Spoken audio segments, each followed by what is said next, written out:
had a hard time trying to figure out what to talk about today because I was debating between discussing Ruth and Avigayil. And so I sent a message over to my mom and to Rose and to see what I should talk about. And since we had mentioned Avigayil last week as one of the four most beautiful women, and a lot of people did not know who she was, I said, that's a story that's skipped in school, that it's worthy to talk about. But so let's talk about Avigayil. The only problem is how can you do a series on women without touching on Ruth? So I was thinking and thinking and thinking, and all of a sudden something came to me that really it's the same story, right? Because both of them are the woman behind, right? This very important, let's go to our, I'm just going to share my screen today. Why is Ruth and Avigayil, right? They tell the same story because both of them tell the story. By understanding who they are, we understand this man who is none other than King David. And I love this Chagall because right there, if you can see right there in the right-hand corner, right? Hovering above King David's music is none other than a woman. And so I would like to say that that woman is both Ruth as well as both Ruth and Avigayil. So what we're going to do is for the first 5 minutes of class, we're really going to talk about Ruth and who Ruth is to King David. And then we'll move into Avigayil, and then we'll bring it all home. So who is Ruth to King David? That was my question that I challenged everyone with yesterday. What is the connection between Ruth and King David, right? Ruth is none other than, right, the great, Rose, you want to say? Is it the great grandmother? Yeah, the great grandmother, right? So let's talk about Ruth for a few minutes, okay? So if we look at the first page of a sources, I did kind of a little synopsis of Ruth's story. And what is Ruth's story really about? Ruth's story is about her journey, right, to build home. If you look at each of the chapters of the first 3 chapters of Ruth, we see Ruth constantly on the move. She's constantly going somewhere or leaving somewhere, right? She went forth. I have it highlighted here. Guys, can you see it? Because I don't see you right now on the screen, but everyone sees what I'm seeing. It looks blurry. Okay, so let me try again. I want to make sure that you could see what I'm seeing on the screen. Can you see it? Were you able to see it? Okay, let me try again. I'm sharing screen. I'm not. Okay, now this might be better. Let me try it. Is that better? Nothing. No? Yes. Yes. Okay, great. I think it was because I had it on for video clip. So anyway, if you look at the sources, I highlighted Ruth is constantly on the move, right? She goes she's searching for something. She goes out of Moab, right? She returns to Beit Lechem. In chapter 2, she went and she goes to the field, right? In chapter 3, she lays down at Boaz's feet. And it's not until chapter 4 that she finds her place. And it's so beautiful because in chapter 4, it talks about what is her place, right? After all her journeying, what is Ruth able to do?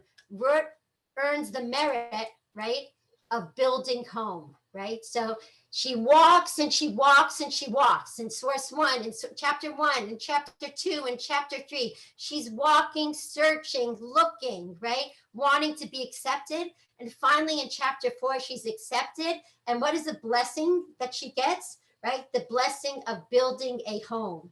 The Lord makes the woman that has come into your house, like Rachel and Leah, which two did build the house of Israel. And let your house be like the house of Perez, whom Tamar bore to Yehuda, right? So the text tells us that what does all Ruth's walking merit her to do is to build a home within the Jewish people, to find her place. And what exactly is her place? Her place is to be the mother of royalty, right? Her place, and that's how the book of Ruth ends, right? Her place is, her role is not as the wife to Boaz, but rather as the mother of Naomi's children, right? And and the book of Ruth ends with the idea that Ruth, right? And here's our answer to our question, right? She is the mother of Obed, who is the father of Jesse, who is the father of David. So what is Ruth's identity? Ruth's identity is as the mother, the great grandmother of David, and the person, the mother who builds the house that is the type of house. And this was my last class last semester, but Ruth builds the type of house in which a leader needs to emerge. And what is that house, right? That house is a place of loyalty and of kindness, which is articulated in the words, right? In the conversations that take place between Naomi and Ruth, between Boaz and Ruth, and ultimately between the elders of Israel and Boaz, right? What is articulated is that home that Ruth builds is one based on loyalty and of chesed, as most beautifully expressed, right, in the very famous words that Ruth herself utters. She says, "For where you go, I will go. Where you lodge, I will lodge. Your people are my people. Your God is my God. And where you will die, I will be buried." Right? Ruth, in her essence, is one who gives to the other, right, in order to be a part of the other. And that is the home in which David is born. And that, so to speak, is David's mother figure, who he looks to and seeks to emulate within his life. So that's Ruth. And I want to put that away kind of as Ruth, as David's kind of mother figure, the home in which David emerges from, a home of chesed and of kindness and of loyalty. And that home is a part of who David is. And we're going to see that David, as he emerges as king, as royalty, he struggles with how it is that he's supposed to bring that home of chesed into his home, into his home of royalty, his house of royalty, so to speak. Okay, so is everyone with me? So here we have, just, we're going to put in our back pocket Ruth, like the first feminine influence in David's life, his great grandmother, right, who is the quintessential mother, and especially the quintessential mother of royalty, who established for all of eternity the character, the traits that are necessary for the eternal kingship of David to possess. Okay, so with that, let's move on to Avigayil. And first of all, I have a niece, Avigayil. So I love the name Avigayil. And Avigayil has the name itself has the most, is beautiful. It literally means the father of happiness, Avishal Simcha, or Avishal Gula, like the father of redemption. And both are very appropriate names to be married to David, because David is none other than the person who says, Ivdu et Hashem b'simcha, right? Serve God with happiness. And he is the progenitor of redemption, right? He is the grandfather of Mashiach. So that's Avigayil. Okay, now let's go to, and then I'm going to pause a second and let you talk, but we're going to just go to our first sheet of Avigayil, and that's on page 2 of the sources. I'm sorry, I forgot to label the sources, but here we have Avigayil. Before we get into who Avigayil is, I want to think about the two groups that Avigayil, well, actually there's 3, but I didn't list one. Avigayil is listed among the 23 most righteous women that Israel has ever produced. So that I don't have here, but that's something to keep in our pocket. We learned last week that Avigayil is among the 4 most beautiful women that are described in Tanakh. And we talked about them last week, Sarah, Abigail, Rachav, and Esther. And we talked about what's so unique about each of those women is their ability to take their external beauty in order to and use it, right, to find internal strength and change the Jewish people. But what we're going to talk about today is another group that Abigail finds herself in, and that is the group of prophetesses. It's much easier to say it in Hebrew. The group of Niviot: Sarah, Miriam, Devorah, Hannah, Abigail, Huldah, and Esther. And what we're going to do is we're going to try to establish by the end of class, number one, who Abigail is, what she offers to King David, and what it means to be one of the 7 prophetesses. So before we start, I just want to know if anyone thought about what is a connection between those 7 women that are listed as the prophetesses of the Jewish people? Sarah, Miriam, Huldah, did anyone have any ideas of what is a connecting line between all those characters? Any thoughts? Sarah, Miriam? If not, we'll wait to see. So any thoughts? Anyone have any ideas? Maybe they all help the Jewish people survive. Awesome, right? So each one of them, right? Each one of them does something, right, to take the Jewish people, right, another step forward, right? The question is like, what makes, there are other women also, right? We know Rivka, Rachel, right? There are other women that also helped out the Jewish people. So what is unique about each of them? These specifically. So if we don't have an answer now, that's the point of this class. So let's keep on going and let's talk about Abigail. So not only is Abigail considered one of the 7 prophetesses, the book of Proverbs kind of looks at her as the ultimate wife. And we're gonna keep on coming back to the book of Proverbs. What does the book of Proverbs say? The book of Proverbs says, with respect to women in general, good wives in general, matzah isha matzah tov. You find a good wife, you find goodness. V'yafek ratzon me Hashem. And what happens to that good wife? And I highlighted that word vayafek, that shoresh, because that shoresh we're going to see used by none other than Abigail. And that's why Proverbs makes a connection between Abigail and the ultimate wife, right?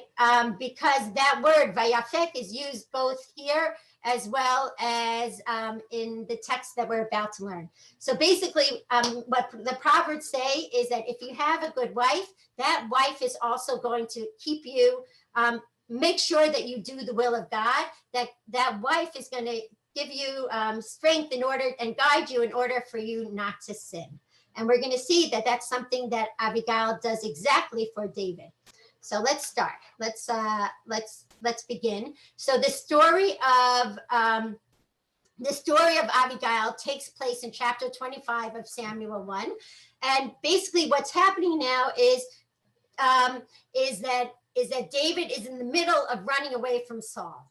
And you can imagine, even though it's not really articulated within the text, but you can imagine that Saul has his proponents and David has less proponents, because at this point, very few people actually know that David has been chosen to be the king of Israel. But what people do know is that David is a great warrior who decimated Goliath. But when we meet him in this story, David has been spending months already running away from Saul. He's hiding out in the desert. And the truth is, he needs food. And so that's where we meet him. He sends messengers to Nabal, who's a very, very rich man. And he says, please, can you provide my people with some food? Before we get into the story, let's just meet our two very important characters, that of Avigayil and of Naval. It says that we meet Naval. Who is Naval? Naval is a churlish kind of man. He is. It says he's a man who's kashev v'ramalim, a man of bad deeds, and a kalbo. And on one hand, the sages do a play in words. They say on one hand, who is Naval? He is one of the descendants of Kalev, but forgive me, all of you dog lovers, but they call him, basically, he is Naval the dog.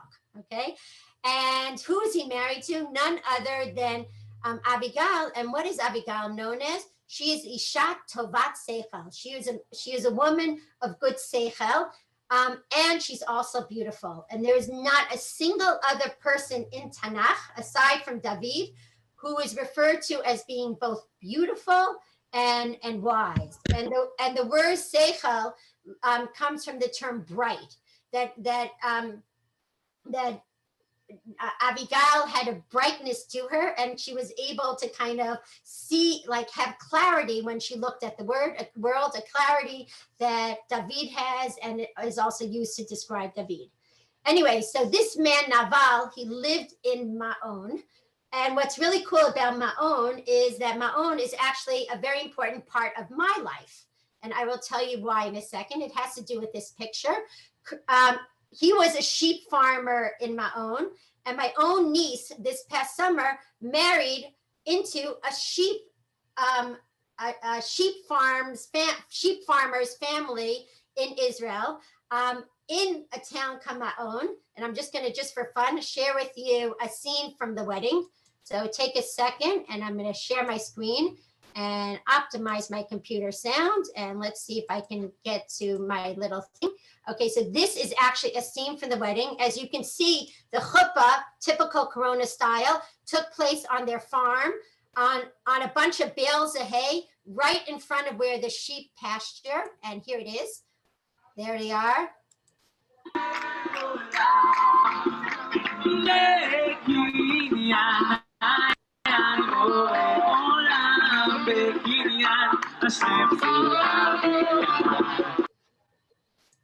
So no joke, what you just saw was the sheep dancing to the music under the chuppah. Okay, so that, as me watching on Zoom, as my niece was getting married, I saw those sheep dancing in back of them, and that was taking place in none other than Ma'on, which is where Naval had his pasture and his sheep. So cool connection, okay? Except I have to say that the man that my niece married is a very kind man, nothing like Naval.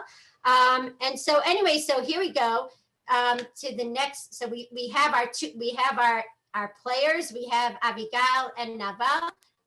And here we are back on our text. And what we learn is, oh wait, I have to stop share 1 second. Excuse me 1 second, because I have it on the video, and that doesn't allow you to see things well. So now here we are.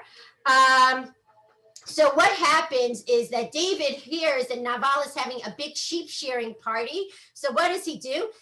They're hungry. He's with 400 men who are kind of hiding out in the wilderness, and they need some food. So they send a message to Naval very respectfully. He sends 10 guys over to Naval, and he says, can you give us some food? You know, you're having a big party.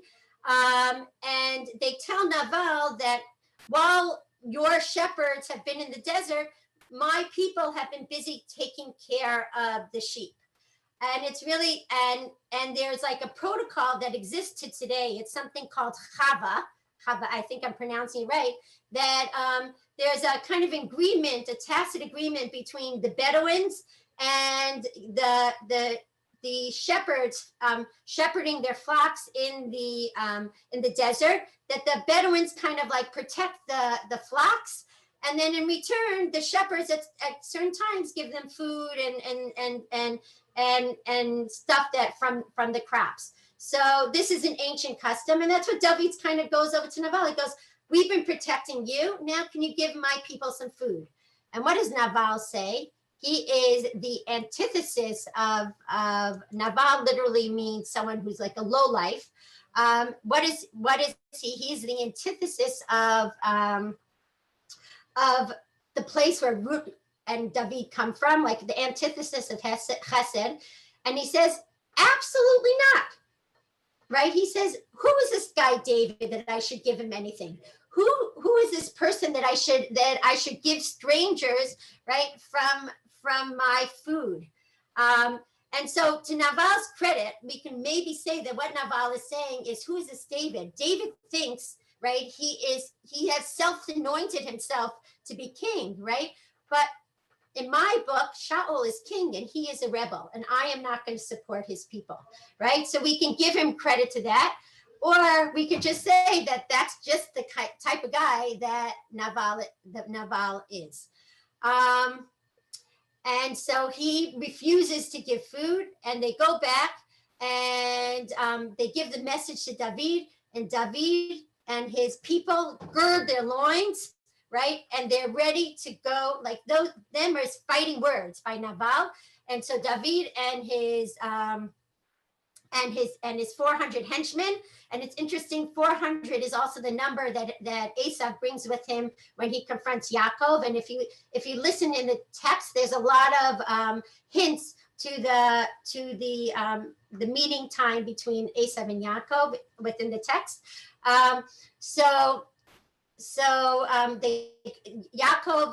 David and his people, they gird their loins and they're going to go fight Naval. And David is prepared to decimate Naval, right, for disrespecting him. And in David's book, Naval is not only disrespecting him, he is disrespecting the king of Israel, which he now is.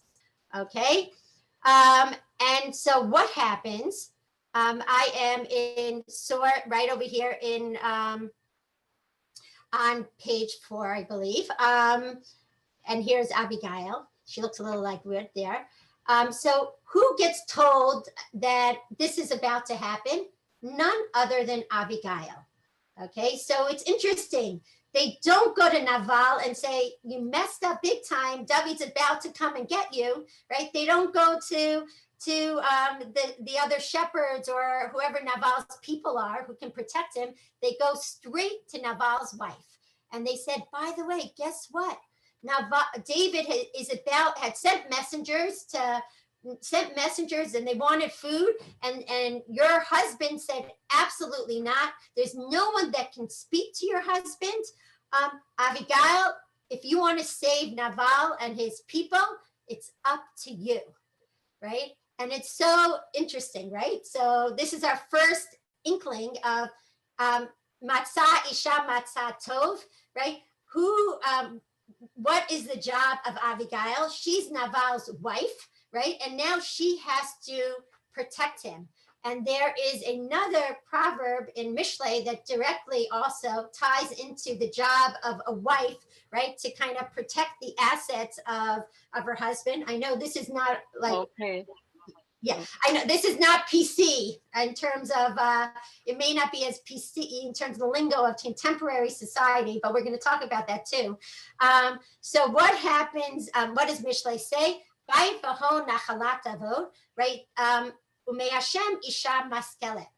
There's that word, right? Riches can be handed down, right, from generation to generation, but God sends a wise woman. And what is the job of a wise woman? An isha maskil, an isha of seicha like Avigayil, is to ensure that the husband's possessions are able to be handed down from generation to generation. Because without a wise woman, right, those possessions are going to go to naught. So here, Avigayil is called upon to save her family, to save her husband, and to save her husband's possessions. And that's what she does very quickly without thinking. She's a wise woman. She knows exactly what she needs to do. And we're going to see this is very characteristic of Avigayil. She makes haste. She thinks quickly on her feet. She takes 200 loaves. This is a lot of stuff. That means that she had a lot of stuff in her kitchen, in her pantry, right, ready to go. She has 200 loaves, 2 bottles of wine. I thought she could have brought a little more. 5 sheep ready dressed, and 5 measures of parched corn, and 100 clusters of grapes, and 200 cakes of figs. And she puts them on the donkeys, and she says to her people, "Go before me." Remember that also happened with Yaakov, right? He says, send people before me, and I will come after them. But who doesn't she tell? Because a wise woman knows when to speak and when to be quiet. She doesn't tell her husband. Okay, so that is our introduction to Abigail.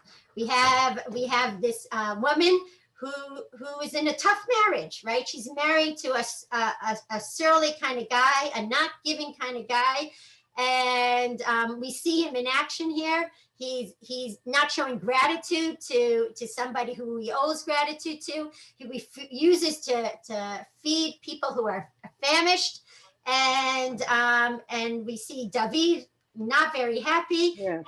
and Abigail called in What? to save the day.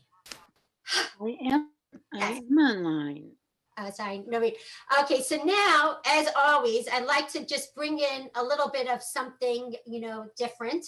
And so I thought I looked up famous Abigails, and who is a very famous Abigail? None other than Abigail Adams, John Adams, the second president's wife.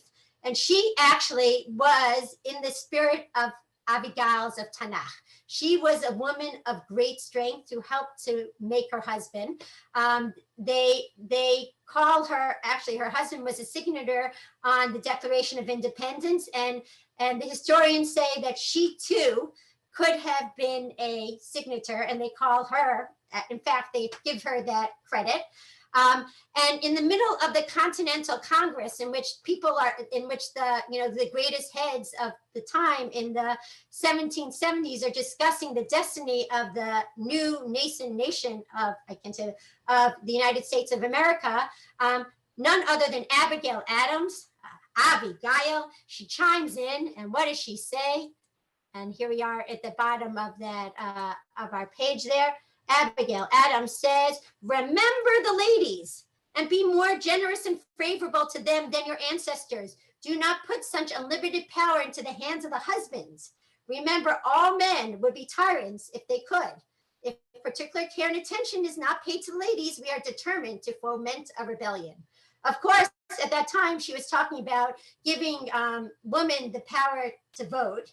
But you also can see a little veiled attempt in those days, right, to inject a little feminism and say, remember where the power lies, right? I don't know if any men are on the Zoom right now, but this is going to be a bit of a feminist lecture, right? Remember where the power lies, right? Behind every good man is a wise woman with seicha, okay? So, anyone have any comments, questions? I'm going to pause for a second. Any thoughts on Abigail? Yeah. Any thoughts? Those we're going to keep on going. Yes, Noreen? I just wanted to say, I think David was running a protection racket. You said it very nicely, but it was a racket. So Noreen, I think I did say very nicely, and you said it nicely. But I think the Naval saw it as such as well. Yeah. But still, at the end of the day, well, it's cute because David also, this is characteristic of both. We're going to see of both David and Abigail. They're people of words, right? They know how to couch what it is. And he said, and there's a lot of really famous quotes that we still use today that are mentioned this parak. There's David says to when he sends his 10 people to Naval, he says, "Ata shalom, uveitcha shalom, ukol Yisrael shalom." I'm coming with greetings of peace, right? But we know what those greetings of peace a little bit have behind it, right? They have 400 guys ultimately. Yeah, so so 400. Yeah. So 400 armed men coming with, but to this day, when you bless people, like Rosh Hashanah time, you say like, may you have internal peace, may your house have peace, and may we all have peace. but you're right. So there's a tension existing here, and there's this is a tension that Abigail is going to have to temper as well. That's going to be her job right now in the next bunch of the next instances, to kind of temper, critify David a little bit. And that's why I was, Noreen, you missed it. Today was my son's swearing in ceremony for Tzava. So he just finished he's now going on to commander school and just was watching his tekes. So we were talking about really like the balance that exists, right? We are a people of Rut, right? We are really a people of chesed. And yet at times we're called upon to fight the battles that we have to fight. And the difficulty that we're going to see played out actually in this chapter is trying to figure out what are the battles that we're supposed to be fighting, and being able to keep ourselves within the boundaries of the right battles, the battles of God, and not our own personal like vendettas, as you're kind of alluding to. Okay, let's get back No, to. I mean, I think Abigail's terrific. It was just David that's like. That's why every David, right, needs an Abigail, and we're going to see that David would not be David without Abigail. Yeah. So I want to ask you a question. Yeah, of Maybe course. you'll address. You may want to Sure. address it later. Midway through the Megillah, it says that Esther her mother was Abigail.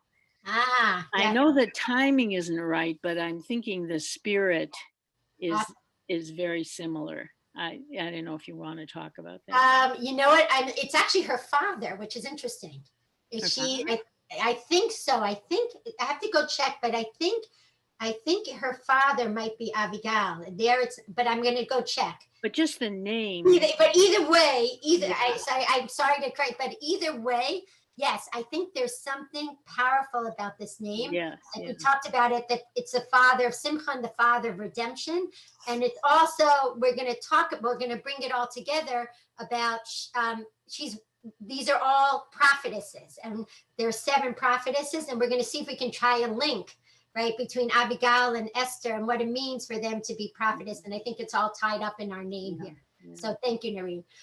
So let's keep going in the story. So now we are going to have a meeting, right? So you could picture it, right? There they are in the hills of Judah.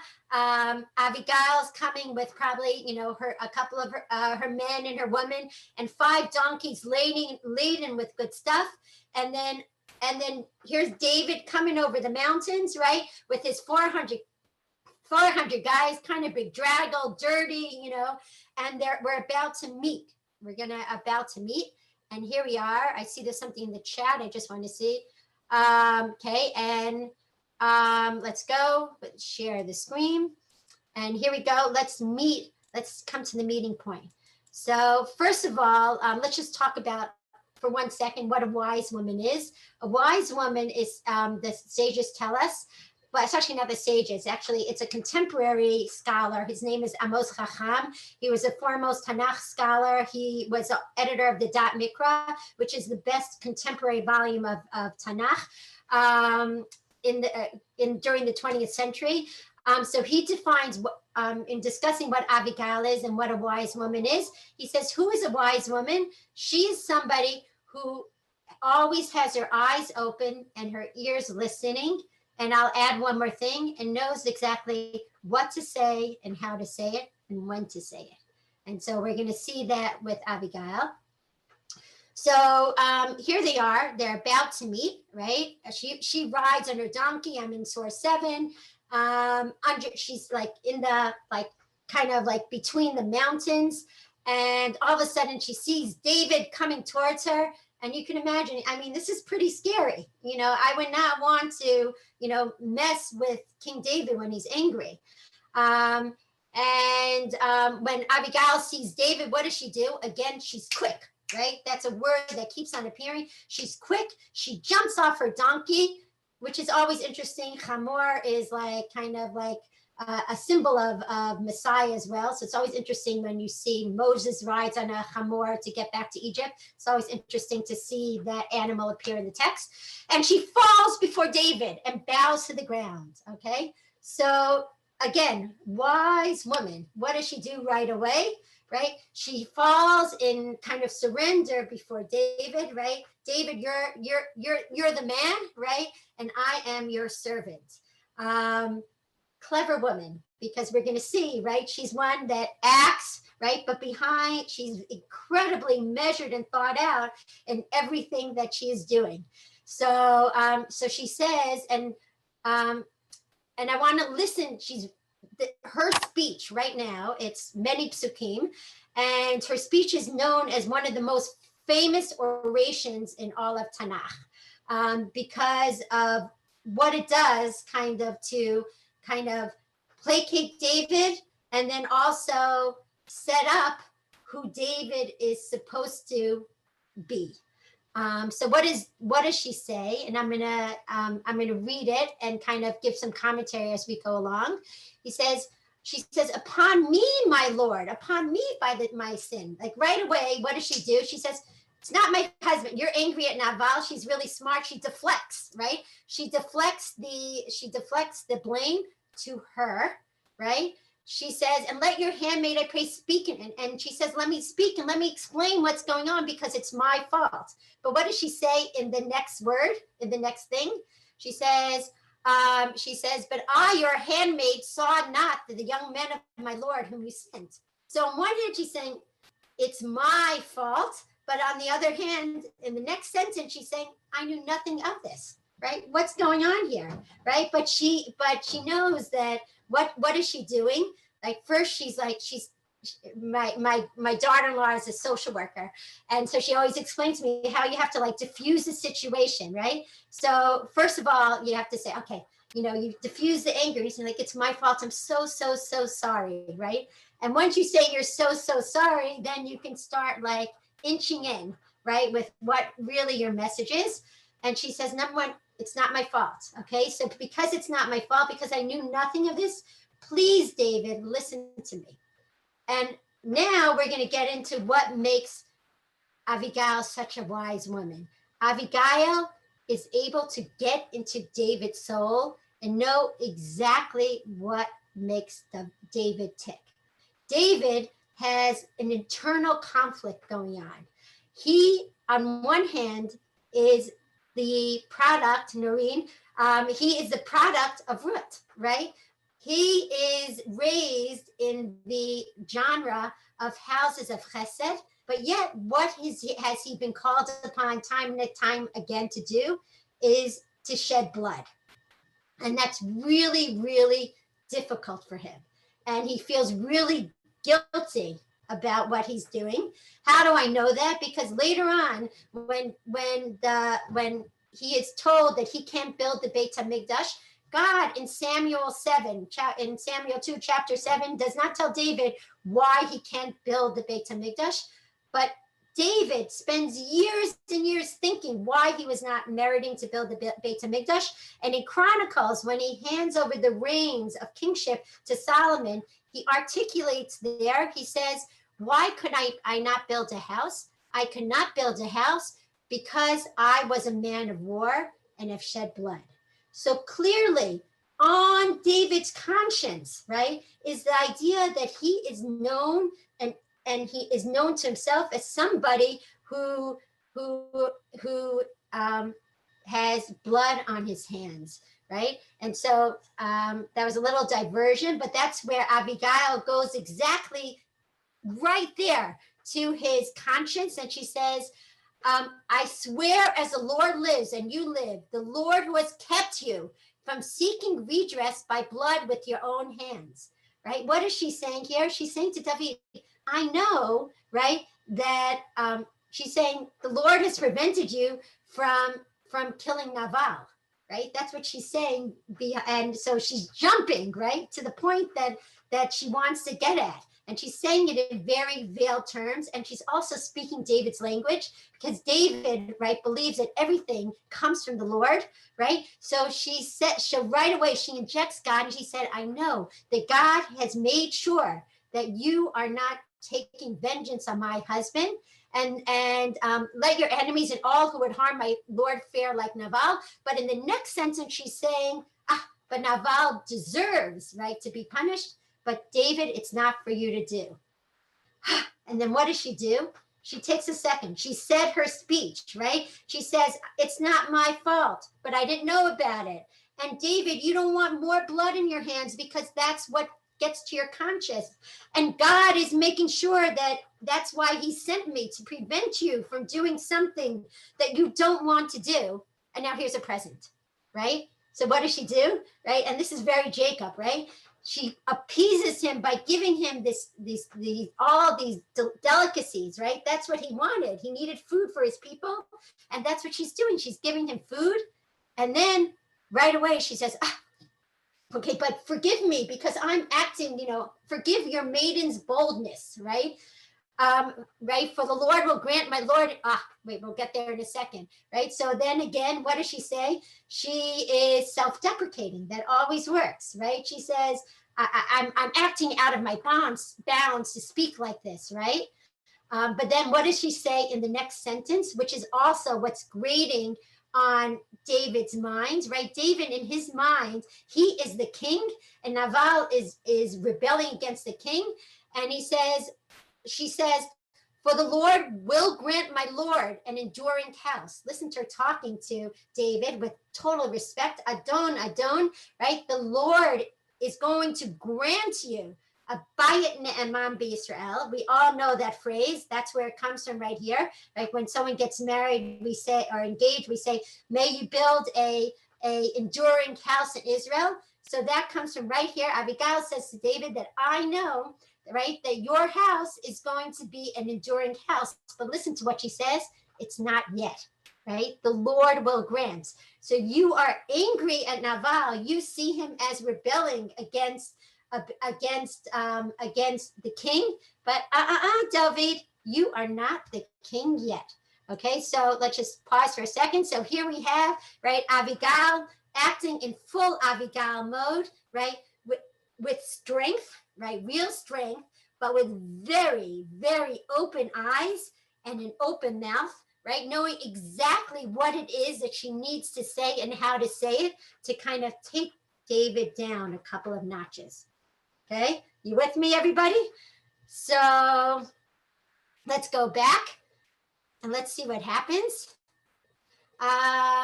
Let's go. She keeps on talking. Her speech isn't over yet. And David has nothing to say yet. But before we get there, I just want to say two things we learned from Avigayil. And I always used to tell my students, I always say, like, it all starts in Tanakh, right? That idea, when I'm doing a gazillion things at one time, we all do as women, right? My husband always says, I'm not a multitasker. And the idea of a multitasker comes none other from Avigayil, right? What do the sages tell us about Avigayil? They said, while a woman is engaged in conversation, she also holds a spindle. Which means what? When a woman is on the phone, she can also peel the potatoes and take care of the kids, right?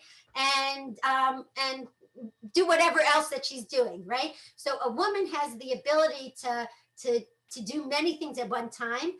And not only that, what does it mean that she also holds the spindle?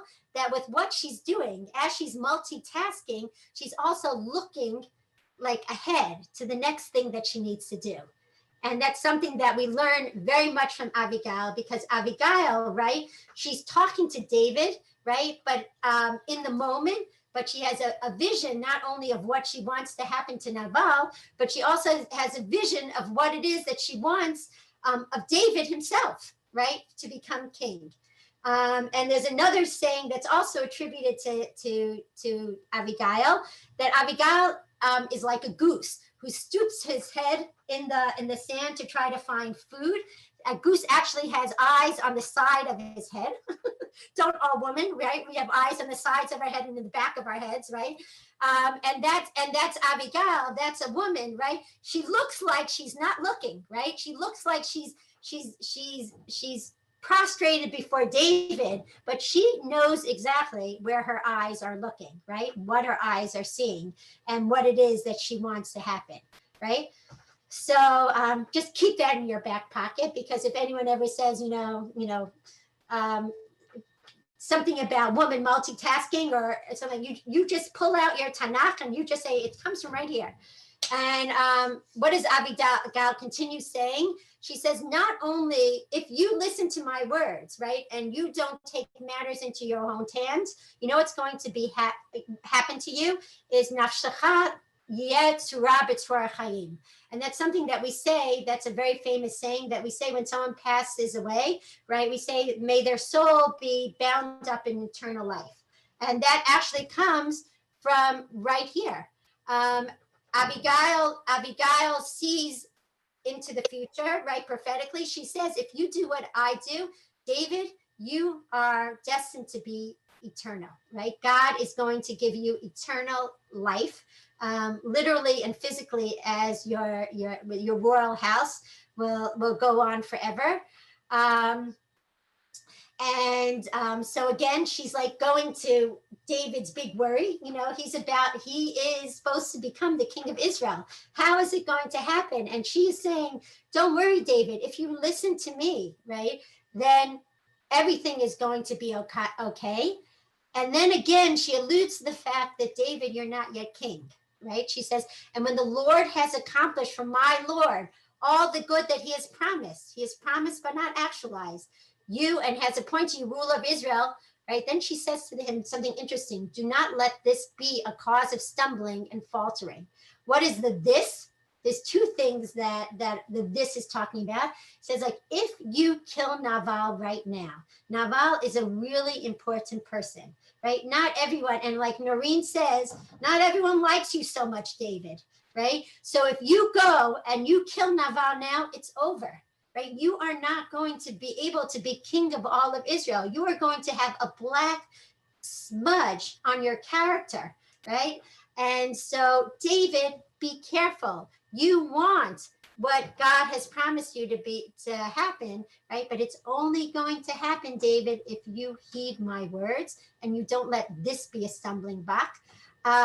There's also a cool midrash that says right here is where Abigail kind of uses her family wiles. She shows a little bit of leg, and that's midrash source number 9. She shows a little bit of leg, and David is like, oh my gosh, he starts chasing after her, and then Abigail goes, do not let this, right? So she's saying basically, this is also going to be a stumbling block for you. I see in the future, right, that you are going to have a stumbling block with your passion with somebody else.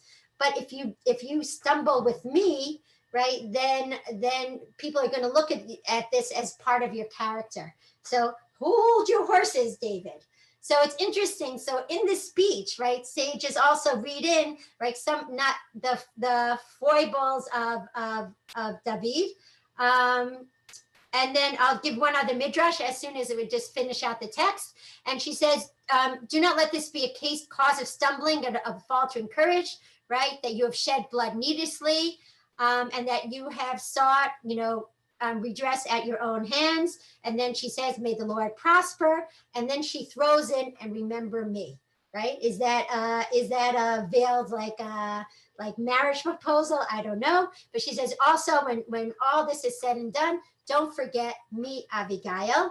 And the word for obstacle is the same word that we saw way back in the beginning of our class when we said Masa Isha Matza Tov Lafuk Rishton Hashem, right? A puk, the word puk v'mishol is an obstacle. And so that's why in the Proverbs and Mishlei, right, they know that Abigail says, don't let your actions right now be an obstacle to you and something on your conscience, right? And they pick up on that word and they say, if you can find a woman like Abigail, right, that can guide you and direct you, then guys, you are going to be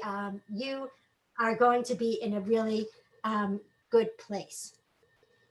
So before we keep on going, I just want to talk about one other midrash. There's a midrash that says that also what does Abigail do? And Abigail says that she asked David a question about her period, and David says you can't, like, they're meeting in the middle of the night. He says you can't judge matters of of blood in the middle of the night. And then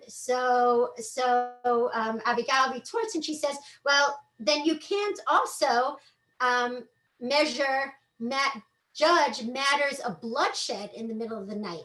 And what's she doing? Again, we see the two kind of things, the two challenges that David always faces in his life between his passion, right? He's a very passionate man, and his desire sometimes to go with those passions, and also the idea of bloodshed, and when it is that he's supposed to fight the battles of God.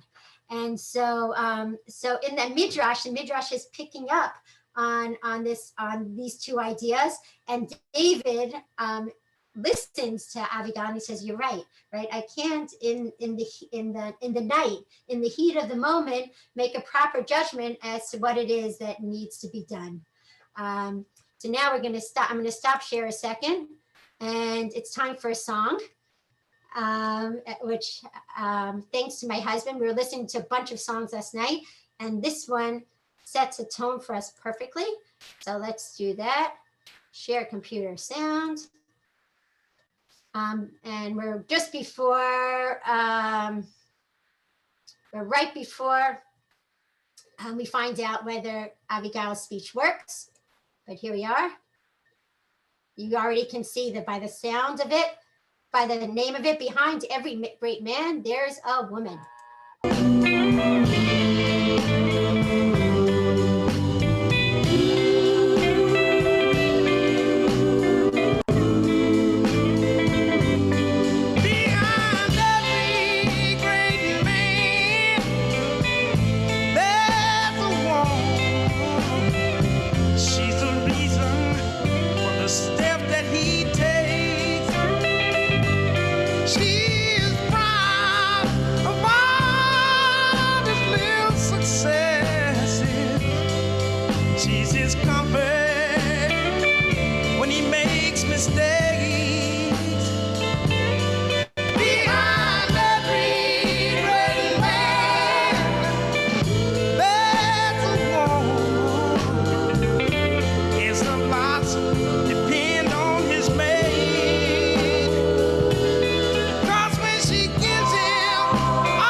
Great last line, right? Behind every man, there's a woman, right? Who keeps him from making mistakes and makes man great. Noreen, you like that? I think that right? That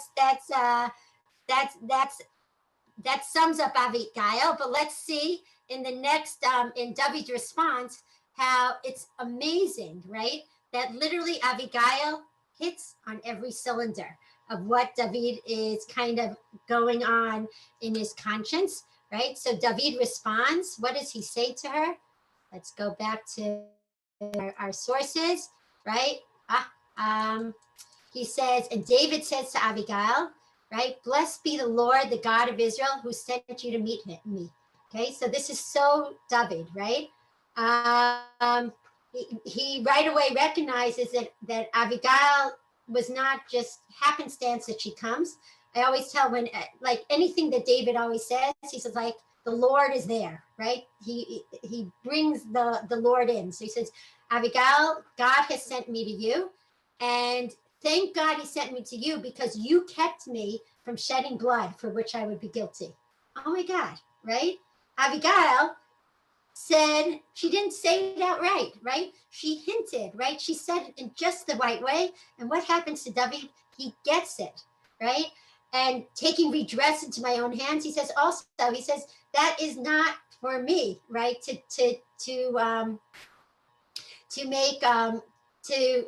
make justice happen, right? That is something that is in the hands of the Lord, right? For the Lord, the God of Israel, right, who is responsible for doing that, and he's held me back, right? And had you not come, And had God not sent you, do you know what would have happened to Naval? Right? He would be dead. And then he takes everything she has, and then he says to her, right, very famous and very important words. What has David heard? He has heard her voice, right? He has heard exactly what it is that she had said. And this is the sign of a wise woman, right? Her ears were listening and her eyes were looking into the soul of David. And she was able to say exactly what she needed to say in order to change his destiny. And then what happens next, right? Avigayil comes to Naval, and what's Naval busy doing? He's having a feast, right? Like the feast of a king.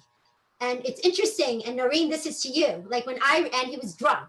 And what did it make me think of, right? Feast, king, drunk, right? None other than, right? Achashverosh, right? So, right? So here, like we have this image of like this boorish guy, right? We already learned he's churlish and boorish, right? Having a feast, and he has so much food, but he couldn't give it to 400 people. Like, okay, share a little bit, even if you don't like them, they're hungry, right? Right? Give them a little something to eat.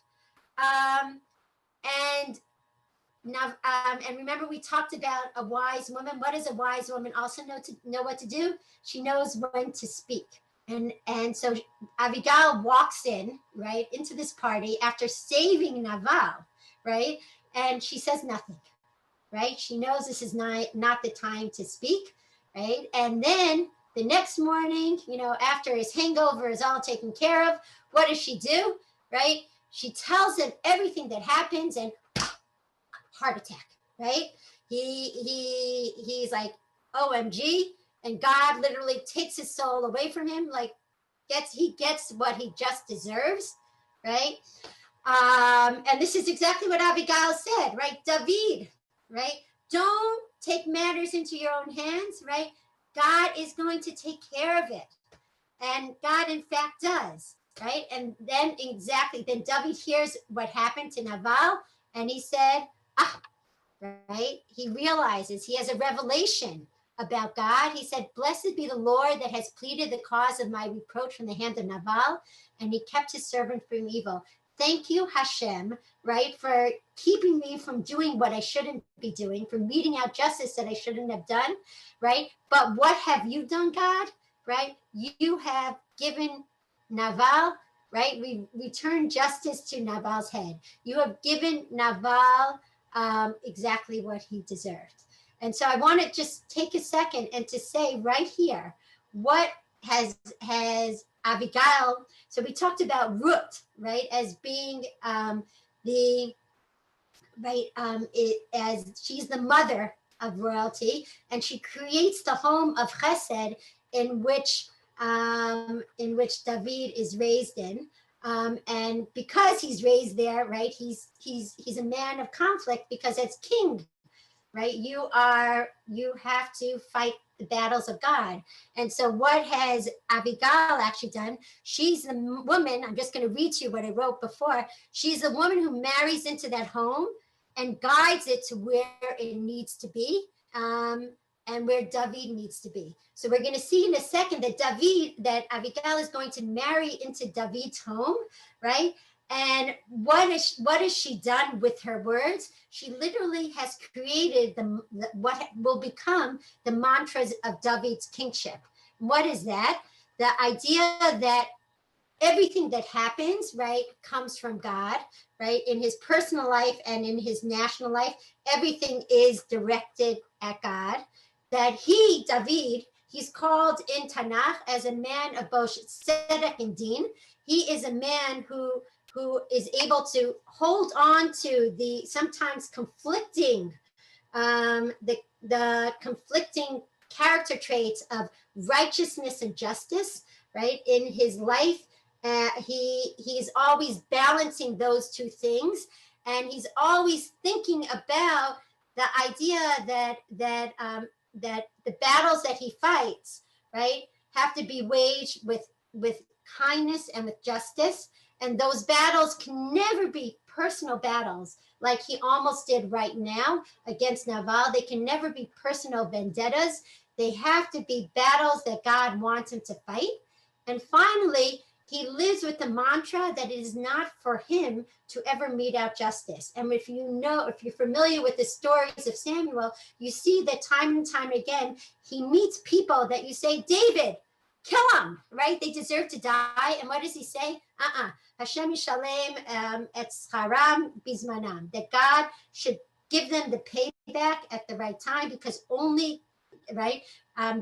God is Baruch Dayan Emet, right? God is the justice of truth. And who gets David, right, to recognize this mantra? None other than Avigayil. So what happens next, right? After Naval dies, right, David sends right away to Avigayil. And remember, she said, remember me when things happen? And she sends to, and the servants of David come to Avigayil. And Noreen, this is for you too. He's very careful. He doesn't say, the king wants to marry you, because that would be considered a Me Too moment, right? So he says, David, me, right? David, me, the man, right, sees that I need you, Avigayil, by my side if I want to actualize the mission that I'm destined to fulfill. And what does Avigayil do? She, once again, we see her. She gets up, she bows down with her face to the earth, and she said, "Behold, your handmaiden is a servant to wash the feet of the servants of my Lord." She says, "Of course I will marry you," and she throws herself at the feet of the messengers. But this is so Avigayil. What does she do after that? She, with dignity, right, and with royalty, she gets up. She rides upon her donkey and with a whole entourage. And that's how she goes and greets David. Because she, right, on one hand, like, she knows that she has to pretend, right, to be this, the Amma, the maidservant. But deep in her soul, what does she know? She knows exactly that she, right, is a match for the king. All right. And she says, and Avigayil hastens and rode upon her donkey with 5 damsels of hers that followed her. And she went after the messengers of David, and she became his wife, right? Matzah Isha, Matzah Tov, right? David finds Avigayil, and he finds goodness. And the sages tell us that Avigayil, and this is in the Midrash on the left side of the page, that Avigayil was better than David, than all the sacrifices that he could offer in the world. Why is that the case, right? That is the case because if Avigayil had not spoken with the wisdom, spun her spindle, right, looked from every which way, right, at the vision of the future, David would not have become king, because David would have killed Nabal in his anger. And that would have been a blemish that he could not have taken away from his soul. A blemish would have prevented him from becoming the eternal king of Israel. So Avigayil, literally, not only does she guide, right, David's personal mantra of kingship, and make it help, really, her words help David articulate for himself what it is that he's supposed to believe in as king. Right? But not only that, but had she not spoken, he would not become king. And what do we hear? We hear in that Avigayil, in fact, and Avigayil and David, in fact, have a son, and his son is he's the second son born to David, and his name is Kil-Av. And what does the name Kil-Av sound like? Right? Kil-Av sounds like Kol-Av, Kulo-Av. What is the product of David and Avigayil? Is actually someone who is all David. So there's a midrash that says that people were saying, Avigayil, when she got pregnant, she really was pregnant with Nabal's kid. So that Hashem made it that her child looked exactly like David. But I think there is an idea here also that the product of Abigail and David is actually what it is that David is actually supposed to be. And it's interesting. Not many of us have heard of Kilab, because what did Kilab do? Unlike the infamous Avshaloms and Amnons and Adonias of David's children, those are other stories to be told. But Kilab basically, and the very good Shlomo, but Kilab actually spent his life in the Beit Midrash, and he was a man who knew Torah more than any other man, and could embarrass anyone, including his father, right, in the words of Torah. So it's interesting that attributed to this child of Avigayil and David, this child of a union which was caused by the prevention of bloodshed, was none other than really a child of peace, right, of shalom, which is what we were talking about at the very beginning. Now I will cry. At the beginning of class, I was telling you about how watching my son's tekes and looking at the posts on Instagrams, I saw every single language there, from French to Ukrainian to English to Hebrew to Spanish. And so what it brought to mind was this idea of real, like the ingathering of the exiles, and a verse in Devarim which talks about the ingathering of exiles, not in a humble fashion, but an ingathering of exiles, standing strong and standing tall, in representing the nation of Israel. But the end of that sentence is the idea that the ingathering of the exiles ultimately will bring a peace. And so I think it's so beautiful that the product of Avigayil and David is none other than somebody who sits in the Beit Midrash, right? Someone who has the time and the wisdom to be able to sit and just communicate with God, which ultimately, right, is so David, right? What does David say very famously in Tehillim? He says, "Achat sha'alti meit Hashem ota avakei shifti b'beit Hashem kol yemei chayai." There's one thing that I wish. I know that I am engaged in these battles, right, of on behalf of God, but all I want to do, God, is I just want to sit in your presence. I just want to have that opportunity, right, to sit and feel your presence in peace. So that's David and Abigail. And before we get into the message of the 7 prophetesses, I just want to give a little Abigail Adams. What does she say?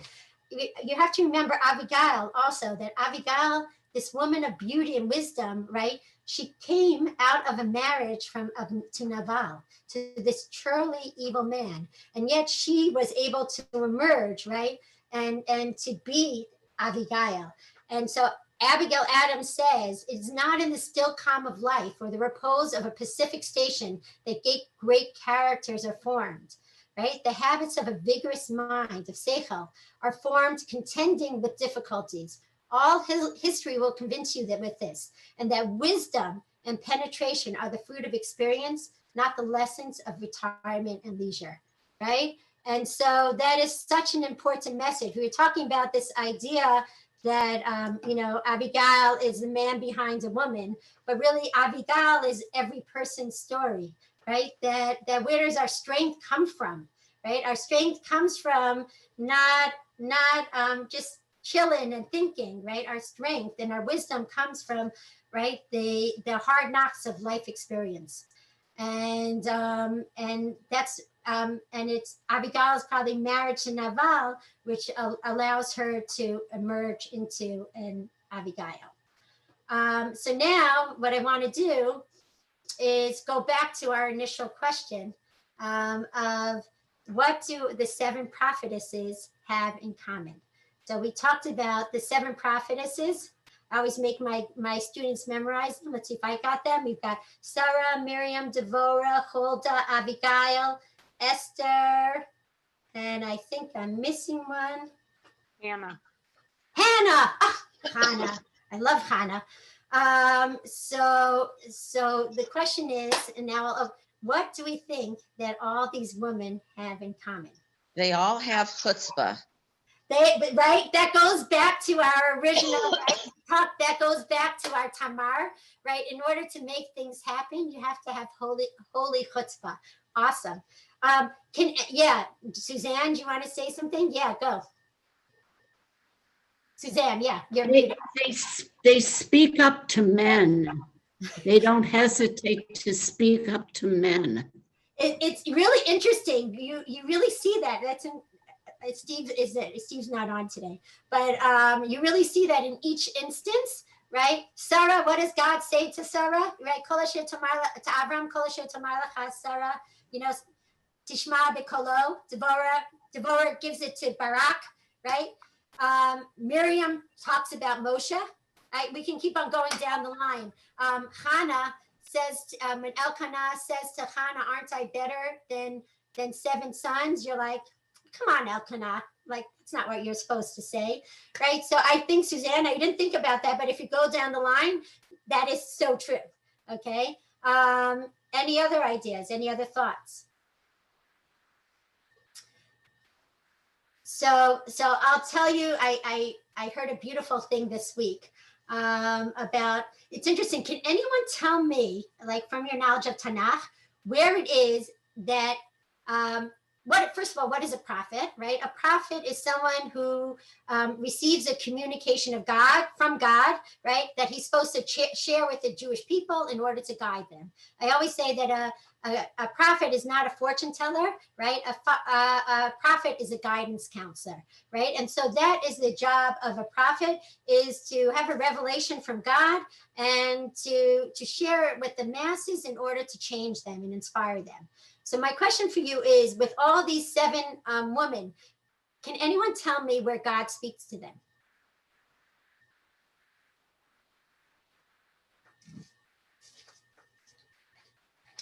Could be a trick question. I'm sorry, I'm just taking a drink, sorry.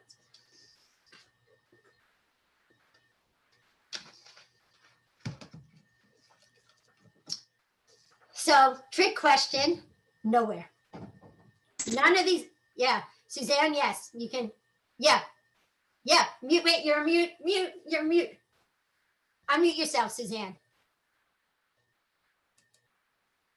Wait, now, okay, start from the beginning. He speaks to them through men. They get those messages from the men, but they don't hesitate to then take their own steps. So, all right, I think I'm going to argue with you, Suzanne, if that's okay. Okay, I'm going to say, I'm going to say in some instances, like Esther for sure, right? Mordecai, right, comes and says, step it up, right? But it's not a direct revelation from God. Like if you know your prophets, right? Jeremiah, God speaks to him, right? Isaiah, God speaks to him, right? Eliyahu talks to God, right?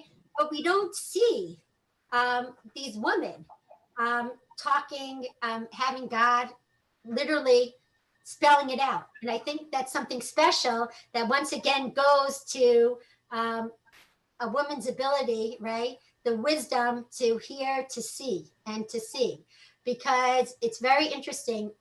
The prophecy of woman, right, is kind of a opposite kind of prophecy. Whereas to the male prophets, God reveals himself to man, and then man in turn shares the message. Women, in fact, reveal themselves to God. And let me explain what I mean. What are each of these women able to do? They're able to literally have insight into the human soul, right? Insight into, like we see Avigayil, right? Going deep into the essence of what David is and then revealing it to him, right? We see Esther, right? Going deep, not so deep in the case of Achashverosh, but going deep into Achashverosh's soul, right? And playing on his insecurities and knowing exactly how to effectuate change, right? We see Hannah, right? Going deep into her soul and praying and revealing to Eli and to Elkanah what it is that they should have known all along, the deep pain that she was feeling inside, right? So what do we see with each of these prophetesses? The ability to look deep within themselves, or the people that they're engaging with, like Sarah looking into Avram and knowing exactly what it is that they need and revealing it to those people. There's something else that each of these prophetesses are able to do, is that they have the ability to look at the world and see God in it.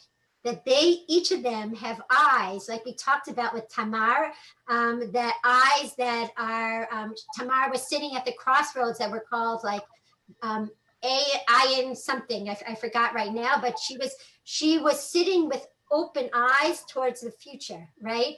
We talked about Esther also, right? Last week we talked about Esther 2 weeks ago, living a life with eyes open, right? To the hand of God, right? That was stirring up events around her. And so that's the beauty of the woman prophetesses. They don't need God to reveal anything explicitly to them. They have the ability, right, to see with their seichel, with their clarity of vision, God, right, happening right in front of them. And then what do? Then they, right, take it upon themselves to reveal the hands of God to the world, right? So that makes them prophets. But even more powerful prophetesses than the men prophets. And I can't, we're going to say the word Navi, right? So these women, right, are even at a different place than the male Nevi'im, because the male Nevi'im require, right, revelation, right, from above, right? But what do the Jewish Nevi'ot, what are they able to do? They are able to have revelation from within and from the world without, right? And then through their holy chutzpah, are able to get everyone else to see what they should have been seeing all along, right? And so now we can come back to Avigayil and Ruth and see how the eternal King of Israel, right, royal King David, right, needed two women sitting on his shoulder. He needed his mom, right, his mom, Ruth, right, to help have him kind of immersed in this house of goodness, kindness, and chesed. And then he needed his wife, Avigayil, to guide him to see what it is that he was supposed to see about the hands of God in the world and in the people that he's destined to rule. So, Avigayil, cheers to Avigayil. And now if anyone has any comments, I'd love to hear your thoughts.